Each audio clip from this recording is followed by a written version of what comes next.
하나님의 말씀은 사도행전 15장 12절입니다.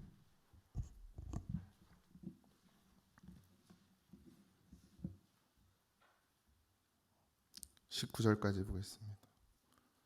사도행전 15장 12절에서 19절까지입니다. 다 참독하겠습니다. 시작. 온 무리가 가만히 있어 바나바와 바울이 하나님께서 자기들로 말미암아 이방인 중에 행하신 표적과 기사와 관하여 말하는 것을 듣더니 말을 마침에 야고보가 대답하여 이르되 형제들아 내 말을 들으라. 하나님이 처음으로 이방인 중에서 자기 이름을 위할 백성을 취하시려고 그들을 돌보신 것을 시므온이 말하였으니 선지자의 말씀이 이와 일치하도다. 기록된 바 이후에 내가 돌아와서 다윗의 무너진 장막을 다시 지으며 또 그 허물어진 것을 다시 지어 일으키리니 이는 그 남은 사람들과 내 이름으로 일컬음을 받은 모든 이방인들로 주를 찾게 하려 함이라 하셨으니 즉 예로부터 이것을 알게 하시는 주의 말씀이라 함과 같으니라. 그러므로 내 의견에는 이방인 중에서 하나님께로 돌아온 자들을 괴롭게 하지 말고. 아멘. 할렐루야. 사도행전 오늘 우리가 읽은 본문을 보면 이제 베드로가 그 예루살렘으로 안디옥 교회에서 바울과 바나바와 몇 명의 유대인들이 오게 되고, 그래서 이방인들의 구원의 문제에 대해서 율법으로 할례로 이제 할례를 대표적으로 예를 들었죠. 그러니까 결국 율법을 지켜서 구원을 받는다라는 아직 그 유대인의 율법이 교회 안에 들어와 있고, 유대인 중에 예수를 믿는 사람들은 여전히 그 율법에서 벗어나지 못하고 그것을 이방인에게까지 적용시켜서 그들도 할례를 받아야 된다라고, 그래야 하나님의 백성이 된다라고 이렇게 주장하는 것 때문에 안디옥에서 문제가 생겼고, 바울이 이 일에 분명히 본인은 말씀으로 분명히 알지만 예루살렘은 이제 교회의 시작이고 거기가 이제 기둥이죠. 그리고 또 베드로나 거기에 있는 제자들이 어쨌든 12명의 제자는 뭐라 했든 어떻게 살았든 그들이 뭘 했든 어쨌든 12명을 주님께서 세우고 가셨기 때문에 바울과 바나바보다는 더 권위가 있었어요. 그래서 이제 그것을 정리하기 위해서 예루살렘으로 가게 되고, 거기서 이제 유대인들과 또 그곳에 있는 바리새인들, 예루살렘에 있는 바리새인들도 여전히 아직도 바리새인 중에 예수 믿는 사람들, 또 여전히 그 율법 할례를 받아야 된다라는, 율법을 지켜야 된다라는, 거기서 벗어나지 못하고 있었던 것이 현실이었죠. 그래서 이제 이런저런 이야기들을 하다 베드로가 이제 자기의 사역에 대한 이야기를 하고 이방인도 구원을 받을 수 있다라는 이야기를 했을 때 이제 아무도 말하지 않으니까 이제 거기에 누가 말을 하기 시작하냐면 바울과 바나바가 자기들의 하나님의 역사, 이방인들을 구원하시는 하나님의 역사, 성령이 어떻게 이방인들에게 역사하셨는지를 증언하게 되고, 그 후에 이제 야고보, 여기서 야고보가 3명이나 있는데 세베대의 아들하고 알페오의 아들하고 그다음에 예수님의 형제 야고보, 이렇게 3명의 야고보가 있어요. 근데 이제 세베대의 아들 야고보는 헤롯의 칼에 찔려 죽었고 죽임을 당했고, 알페오의 아들 야고보는 이제 성경에서도 작은 야고보라 그래서 별로 이렇게 이야기가 나오지도 않고 큰 비중을 차지하지 않았고, 이제 초대 교회에 보면 이 예수님의 형제 야고보는 원래 예수님을 비웃었던 그런 형제였죠. 근데 나중에 예수님이 부활하신 후에 그 모습을 보고 그가 이제 다시 예수님의 그 제자, 그러니까 예수님의 복음을 전하는 사람으로, 사도로서의 부름을 받게 됩니다. 그래서 그리고 어쨌든 혈육이잖아요. 예수님의 형제이니까 그 권위가 또 대단했죠.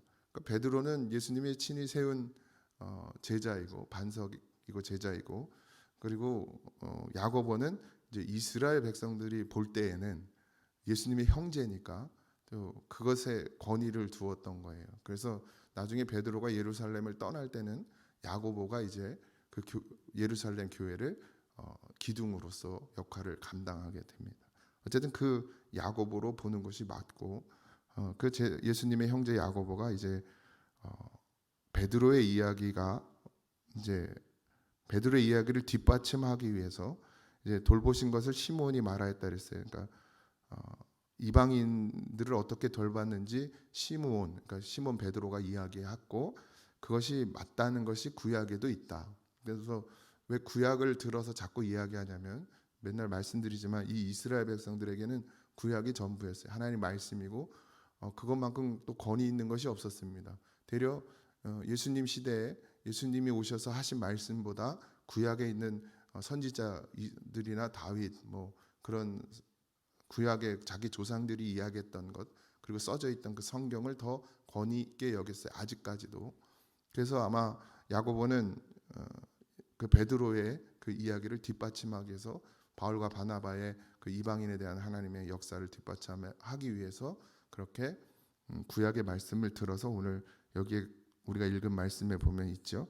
그래서 이후에 내가 돌아와서 다윗의 무너진 장막을 다시 지으며 또 그 허물어진 것을 다시 지어 일으키리니 이는 그 남은 사람들과 내 이름으로 일컬음을 받은 모든 이방인들로 이렇게 이방인들에 대한 언급을 구약에서 이미 하고 있다라는 것이죠. 그러니 어떻게 해요? 그러므로 내 의견에는 야고보가 내 생각에도 이방인 중에 하나님께로 돌아온 자들을 너희들이 다시는 괴롭게 하지 말라. 그러니까 율법으로 말하지 말라는 것입니다. 지금 우리 교회, 지금의 교회, 우리 교회 말고도 지금의 기독교의 가장 큰 문제는 이 율법주의입니다. 그러니까 예수 믿으면 이렇게 살아야 된다라고 생각하는 그 자기의 생각들이 있는데 그것으로 남을 판단하고 심지어는 교회 다니는 사람들끼리 내가 그러는 건 또 솔직히 조금 이해해 줄 수도 있다 쳐요. 장로님이 저러면 돼, 목사가 저러면 돼, 뭐 그럴 수 있다. 믿음으로 살아야 되는데 못 사니까 그런 욕을 먹겠지 하겠지만 되려 자기들 선민 의식을 갖는 또 이스라엘 백성처럼 자기들은 구원 받았고 이제 세상에 있는 저것들은 다 죽을 놈들이라고 저주받을 인간들이라고 그러면서 상종 못할 인간들이라는 식의 의식을 갖는단 말이에요. 그래서 완전히 구별된 사람들처럼 그들도 다 구원 받아야 되고 여전히 그들도 우리와 다를 바 없는 우리도 그들과 다를 바 없는 그런 몸임에도 불구하고 우리는 예수님으로 구원 받았다라는 그 의식 때문에 그러지 못한 사람들을 비난하고 비판하고 손가락질하며 그러니까 결국 우리가 손가락질 받는 거예요. 우리가 먼저 했어요. 뭘 그 사람들이 먼저 했어요? 뭐 그 사람들이 가만히 있는 우리를 개독교라 그랬어요? 워낙 얼마나 못 살았으면 예수 믿는 사람들이 얼마나 믿음으로 못 살았으면 그들이 그렇게 개독교란 소리를 할 만큼 물론 그냥 시비 거는 사람도 있겠지만 대부분은 물론 그 중에는 또 뭐 본의 아니게 그런 사이비 종교들 그러니까 교회에서 나간 사이비 종교들에게 영향을 받은 사람들도 있겠지만 기존의 교회가 늘 그렇게 제가 시골에 있으면서 전도해 보면 그러니까 예전에 모교에 있을 때도 다 동네 어르신들이니까 야 내가 그 권사 때문에 교회 안 나가 이런 거 되게 많이 들어요. 내가 그 집사 때문에 교회 안 나가. 더 못됐어. 이래요. 더 못됐다고 교회 다니는 사람들이 자기만 알고 자기 이익만 추구하려고 보세요. 누가 예수님을 직접 가리는지 누가 예수님의 그 질서를 흐리게 하는지 세상 사람들은 상관도 없어요. 되려 그들은 이제 예수님으로 구원 받아야 될 자들인데 우리 예수님으로 구원을 받았다 그러면서 되려 예수님의 빛을 가리고 영광을 가리고 되려 예수님의 그 은혜의 그 복음을 개 소리를 듣게 만드는 게 우리죠. 잘 돌아보십시오. 나는 그렇게 안 살았다고 거짓말하지 마세요. 우린 다 죽어 마땅한 죄인입니다. 근데도 하나님 우리 버리지 않은 게 은혜죠. 그래서 그렇게 살아감에 있어서 우리가 잊지 말아야 될 것은 그 율법주의, 그러니까 나는 구원받았다라는 그 생각, 교회 안에서도 버리시고 세상에 나가서도 버리십시오. 여러분들이 뭘 잘해서 구원받은 것은 아무것도 없어요. 주님이 우리를 불쌍히 여기시고 긍휼히 여겨 주신 것이죠. 그것조차도 자랑할 것이 아닙니다. 뭐 말할 것이 있으니 예수뿐이죠. 또 자랑을 해도 또 예수님을 자랑해야 되는데 자기 자랑을 해요. 예수님이 구원해 주신 것인데 나는 구원 받았다는 거예요. 주님이 나를 불쌍히 여겨 주셔서 구원 받았다. 그 말 자체가 물론 이제 아주 겸손한 진짜 예수님의 은혜로 말하는 분들도 계시겠지만 대부분은 아주 교만하고 오만해요. 그 말이. 그러니까 듣는 사람으로 하여금 그래 네 잘났다 이런 소리를 속으로 하게 말해 겉으로 안 해도. 그러니 정말 낮아지셔야 합니다. 죽기까지 낮아지셔야 하는데 그게 잘 안 되죠. 저도 안 돼요. 누가 뭐라 그러면 그냥 싸우기 바쁘고 다투기 바쁘죠. 어떤 목사님이 이런 간증을 하더라고요. 자기 이제 되게 큰 대형 교회인데 거기서 같이 목회하던 그러니까 부교역자겠죠. 나가서 이제 담임 목사가 됐대요. 근데 이제 어떤 목사님이 잘 친분이 있는 목사님이 전화를 해서 야, 그 목사가 너네 교회에 있던 그 목사가 담임 목사 되더니 그렇게 욕을 하고 다닌다는 거예요. 이 목사님을 되게 이제 좀 유명한 목사님인데 그 욕을 하고 다닌대요. 이제 그 소리를 들으니까 이 목사님이 어떻겠어요? 열받겠죠. 고개 끄덕이시면 안 돼요. 그러니까 이 목사님이 전 당장에 전화해가지고 야, 너 이 새끼야 내가 은혜를 어떻게 베푼데 이런 말을 한 것이 아니고 편지를 이제 메일을 보내서 내가 잘못한 것이 있거든, 내가 부족한 것이 있거든, 용서해라 나를. 네. 그렇게 편지를 보냈답니다. 그랬더니 이제 답이 왔죠. 그리고 이제 서로 이야기를 하다 보니 이제 오해가 풀리고 만약에 그 목사님이 그 소리를 듣고 사실 나를 위한다고 얘기를 하는 거거든. 근데 사실 나를 위하는 게 아니라 나를 죽이는 거죠. 근데 거기에 어떻게 반응을 하냐에 따라서 그게 생명이 될 수도 있고 그게 사망이 될 수도 있습니다. 근데 그 소리를 듣고 만약에 그 마음에 품었어 봐요. 미움을 품었어 봐요. 그리고 뭐 이 사람이 떠들든지 말든지 상관없잖아요. 안 들리면 멀리 있으면 안 들리면 상관없잖아요. 근데 여전히 내 마음에 그 미움을 품고 살아가면 그게 복음이 되겠습니까? 생명이 되겠어요? 죽는 거죠. 말 한마디 죽는 거 쉬워요, 여러분들. 여러분들은 안 죽는 것 같죠? 그냥 자동차에서 빵 하기만 해도 다 뒤져. 그죠? 누가 뒤에서 빵 해봐. 뒤져요, 안 뒤져요? 아이 저런 씨. 그래서 죽는 거예요. 별것도 아닌 것에. 근데 그 마음 품은 것을 복음으로 예수님으로 녹여내잖아요. 그러니까 둘 다 사는 거예요. 그러니까 그 사람도 더 이상 말하지 않고 미움이 없어지는 거죠. 그리고 서로 사랑하게 이해하게 되고 용서하게 되고 사랑하게 되고 이게 복음의 힘입니다. 근데 우리는 그거 정말 하고 있나요? 괴롭게만 하고 있지는 않나. 내 입술을 통해서 내 말을 통해서 형제를 괴롭게만 하지는 않는지 내 이웃을 내 주변 사람들을 그래서 결국 그것을 통해서 예수님을 괴롭게 하지는 않는지 늘 돌아보시기 바라고 자기를 점검하시기 바랍니다. 복음은 우리를 살게 하시는 것이 죽게 하는 게 아닙니다. 우리가 죽이는 거죠. 복음이 죽이는 게 아니고 예수 믿는 사람이 예수님을 욕먹이는 것이 아니라 예수를 믿지 않는 거예요. 그것은 믿음이 아닌 거죠. 그걸 스스로 증명하는 거예요.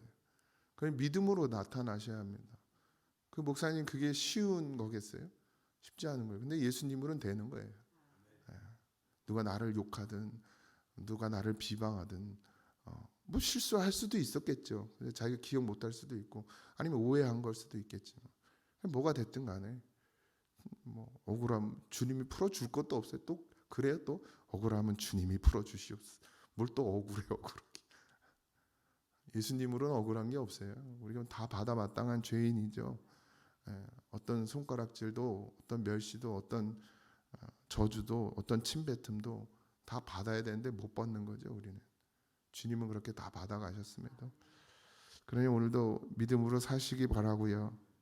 온전히 주님의 말씀 안에 서시기 바랍니다.